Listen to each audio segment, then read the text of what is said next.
Hi guys दोस्तों, good evening साथियों। मेरा नाम रोहित, आप लोग देख रहे हैं target with Rohit YouTube channel.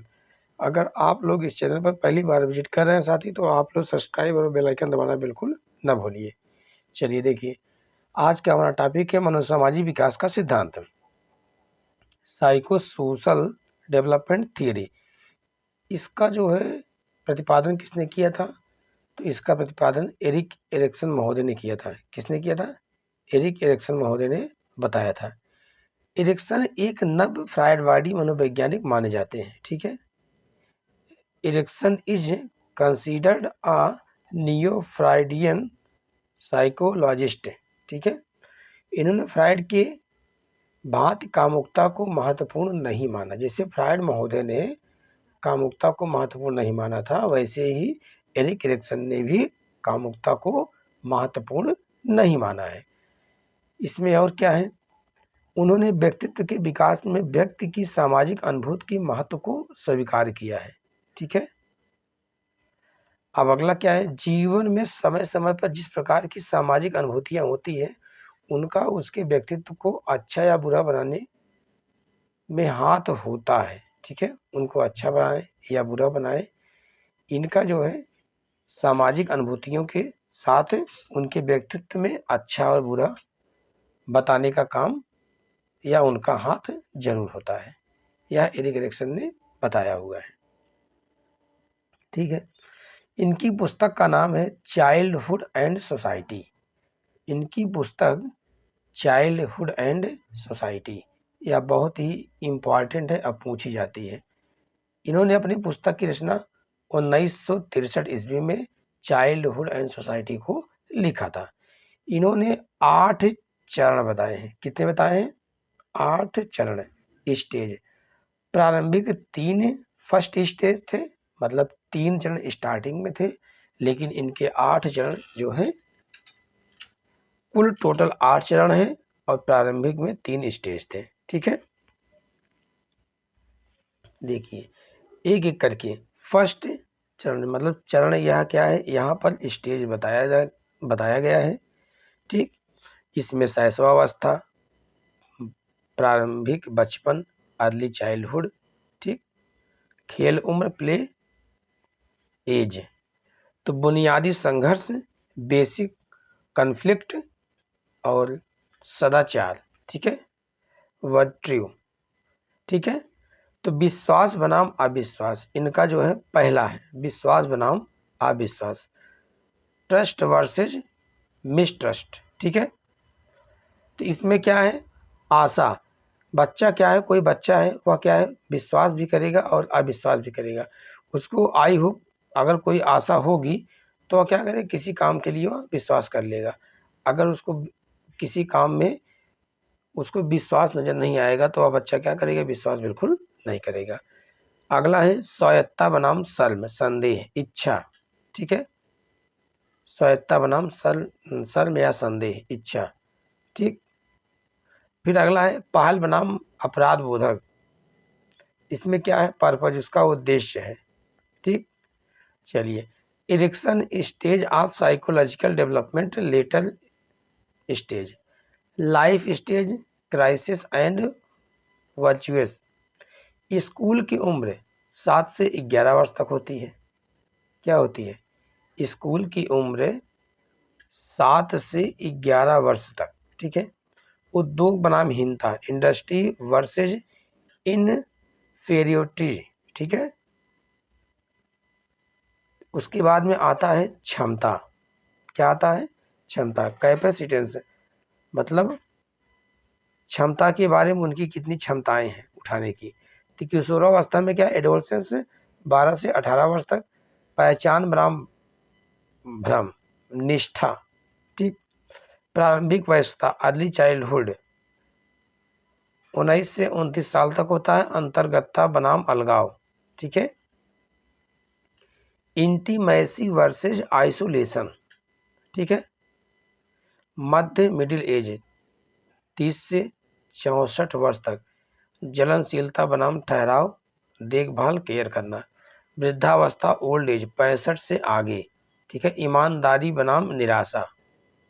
ठीक है, चलिए अब हमारा जो है एरिक एरिक्सन का जो 3 स्टेज और 8 स्टेप पे खत्म होते हैं। अब आता है कोहलबर्ग का नैतिक विकास का सिद्धांत। कोहलबर्ग के नैतिक विकास के सिद्धांत में क्या है, इनकी स्ट्रक्चर है, इनकी संरचनाएं कितनी है, 3 है। ठीक है, संरचना में 2 टाइप बताए गए हैं, तो लेवल इनके 3 है और स्टेज मतलब अवस्थाएं इनकी कितनी है, 6 है और इनके स्तर कितने हैं, 3 है। ठीक, 3 और 6। अब देखिए आधार बेस क्या बना हुआ है, बच्चों के तर्क के आधार पर, बेस्ड ऑन चिल्ड्रन रीजनिंग। ठीक है, और फार्मेसी में बच्चों के हिंज की कहानी के पक्ष विपक्ष में दिए गए उत्तर के आधार पर। ठीक, हिंज एक बहुत बेसहारा या लाचारा व्यक्ति था। वह जो है उसकी बीवी बीमार होती है और वो दवा लेने के लिए जाता है। उसके पास अनेक प्रकार की चुनौतियां सामने रहती है। जीवन रक्षक दवा को लेने के लिए वह जाता है तो वह दवा बहुत ही महंगी होती है, बहुत ही कास्टली होती है। ठीक है, जब वह बहुत ही कास्टली होती है तो ले नहीं पाता है। उसकी पत्नी बीमार है, वाइफ इज सिक, पैसे भी नहीं है। पत्नी क्या है उसकी, बीमार है और उसके पास पैसे भी नहीं है। दवा चुराना भी चाहता है। तो मोरल डायलेमा, नैतिक दुविधा उसके दिमाग में, अगर हम चोरी करेंगे पकड़े जाएंगे तो हम मारे जाएंगे, अब अगर चोरी नहीं करते हैं पैसा तो है नहीं, दवा लेना है और बीबी ठीक कैसे होगी, इसके दिमाग में नैतिक दुविधा चल रही है। तो नैतिक विकास का सिद्धांत जो है कोहलबर्ग साहब ने दिया था। ठीक है, कोहलबर्ग प्री कन्वेंशनल स्टेज, पूर्व पारंपरिक नैतिक रूढ़िगत। ठीक है, आज्ञा पालन और दंड अभिविन्यास पहले में है। दूसरा है व्यक्तिवाद और विनिमय। ठीक है, पहला तो हमारा जो है प्री कन्वेंशनल हो गया। ठीक, प्री कन्वेंशनल में कितने हैं, 2 कंडीशन है। ठीक, कन्वेंशनल में कितने हैं, पारंपरिक नैतिक रूढ़िगत में भी कितने हैं, 2 है, गुड गर्ल और गुड बॉय। ठीक है, अच्छे पारंपरिक संबंध है, गुड इंटरपर्सनल रिलेशनशिप। ठीक है, मेंटेनिंग सोशल ऑर्डर, सामाजिक व्यवस्था को बनाए रखने के लिए कन्वेंशनल स्टेज में आता है। पोस्ट कन्वेंशनल पश्चात नैतिक परंपरागत रूढ़िगत में आता है क्या, social construct and individual right, सामाजिक अनुबंध और व्यक्तिगत अधिकार। और सेकंड है इसका यूनिवर्सल एथिकल प्रिंसिपल, सार्वभौमिक नैतिक सिद्धांत। ठीक, तो कुल मिलाकर के कोहलबर्ग ने 3 स्तर बताए थे। कितने स्तर, 3 स्तर और 6 अवस्थाएं बताए थे। कितनी अवस्थाएं, 6 अवस्थाएं इन्होंने बताया हुआ था। ठीक है, आपको इन 3 स्तर और 6 अवस्थाओं के बारे में मैंने बताया। ठीक, अब एक एक करके आप इसको समझने का प्रयास करिए। प्री कन्वेंशनल स्तर, पूर्व परंपरागत स्तर 4 से 10, प्री कन्वेंशनल लेवल मतलब 4 से 10 वर्षों तक होती है। पहली फर्स्ट स्टेज में आज्ञा व दंड की अवस्था, पनिशमेंट एंड ओबीडियंस ओरिएंटेशन। ठीक है, अगर मैंने यह नहीं किया तो मुझे सजा मिलेगी, अगर उसने नहीं किया तो उसको क्या मिलेगी, सजा मिलेगी। दूसरी क्या है, सेकंड स्टेज में अहंकार की अवस्था मतलब सापेक्षवादी अवस्था, इंस्ट्रूमेंटल रिलेटिविस्ट ओरिएंटेशन, अदला बदली साधनात्मक सापेक्षवादी अवस्था, अगर तुम मेरे लिए यह करोगे तो मैं तुम्हारे लिए करूंगा, इसको बोलते हैं विनिमय, अदला बदली। ठीक है, इस अवस्था में नैतिकता का आधार परिणाम पर आधारित होता है। नियम निश्चित व अस्थायी है, इसमें बदला नहीं जा सकता है। ठीक है, पहला तुम्हारा हो गया। अब आता है परंपरागत कन्वेंशनल स्टेज लेवल 10 से 13 साल तक माना गया है। कितने तक? 10 से 13। नैतिक या रूढ़िगत। ठीक है, इसमें अच्छा लड़की अच्छा लड़का, ठीक है, क्या है? अच्छा लड़की, गुड बॉय और गुड गर्ल, ठीक है। Very good, golden rule of stage. दूसरा है सेकंड स्टेज में, चौथा है मतलब सामाजिक व्यवस्था के प्रति सम्मान, ठीक है। रिस्पेक्ट टू सोशल सिस्टम, कानून व नियम की अवस्थाएं। नैतिकता का आधार क्या बना है इसमें? समाज बना है। नैतिकता, मोरलिटी क्या है इसमें? सोसाइटी होगी, ठीक है। The basis of morality in society. चलिए, पश्चिम परंपरागत पोस्ट कन्वेंशनल लेवल, यह 13 साल के ऊपर तक माना गया है। कितने तक? 13 साल के ऊपर तक। इसमें 13 साल तक जो पश्चिम परंपरागत या पोस्ट कन्वेंशनल लेवल को माना गया है। पहली में है सामाजिक समझौते की अवस्था को social construct orientation, hand written नियमों में लचीलापन पाया जाता है, ठीक है। सेकंड में, दूसरी सेकंड में क्या? विवेक की अवस्था या सार्वभौमिक नैतिकता की अवस्था, यूनिवर्सल प्रिंसिपल ओरिएंटेशन माना गया है, ठीक है। चलिए अब आगे चलते हैं, आपको बताते हैं ले चल के। नैतिकता का आधार क्या होता है? स्वविवेक, ठीक है। Consistence is the basis of the morality. नैतिकता का आधार क्या है? स्वविवेक माना गया है, ठीक है। देखिए, इनका धीरे धीरे स्तर बढ़ता चला जा रहा है। ये क्या है? यूनिवर्सल ट्रुथ है, सार्वभौमिक है, ठीक है। इसमें देखिए, आपको मैं इसको जूम करके दिखाता हूँ, पहले इसको समझिए।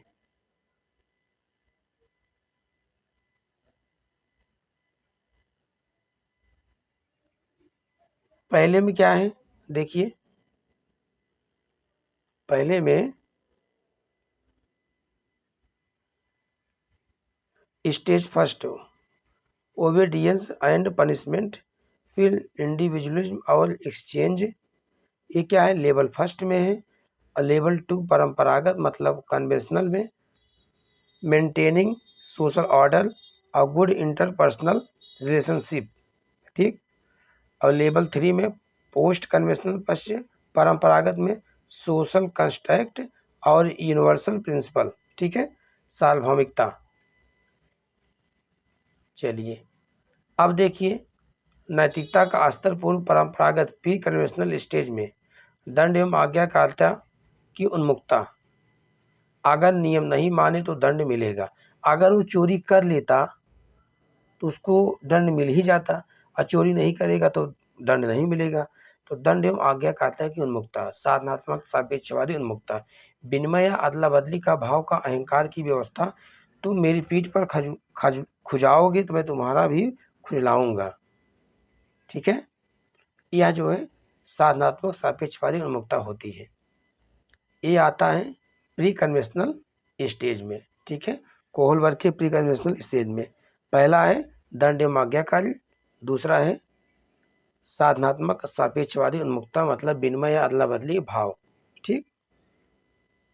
कन्वेंशनल स्टेज में क्या है? अच्छा लड़की अच्छा लड़का, गंदे लोग चोरी करते हैं, स्वर्ण नियम अवस्था, दूसरे लोग आपको निष्कासित कर देंगे, बाहर निकाल देंगे, लोगों का अनुमोदन स्वीकृत है।